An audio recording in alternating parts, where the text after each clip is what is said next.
2026 சட்டமன்ற தேர்தலில் புதிய தமிழக கட்சி வெற்றி பெற்று ஆட்சி அதிகாரத்தில் பங்கேற்பது என முடிவெடுத்து உள்ளதாக அக்கட்சி தலைவர் கிருஷ்ணசாமி தெரிவித்துள்ளார். மதுரையில் செய்தியாளர்களிடம் பேசிய அவர், நெல்லை மாஞ்சோலையில் வசிக்கும் டெய்லர் தோட்ட தொழிலாளர்களுக்கு அனைத்து விதமான அடிப்படை வசதிகளையும் திருநெல்வேலி மாவட்ட ஆட்சியர் செய்து தர வேண்டும் என்று தெரிவித்தார்.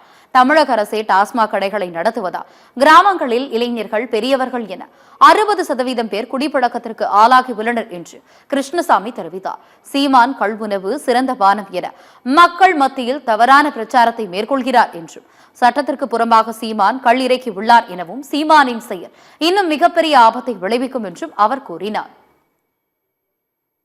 26 சட்டமன்ற தேர்தலில் அரசியல் அதிகாரத்தை நோக்கி அனைவரும் ஒன்றுபட வேண்டும் என்பதிலிருந்து திசை மாறி போயிடும்.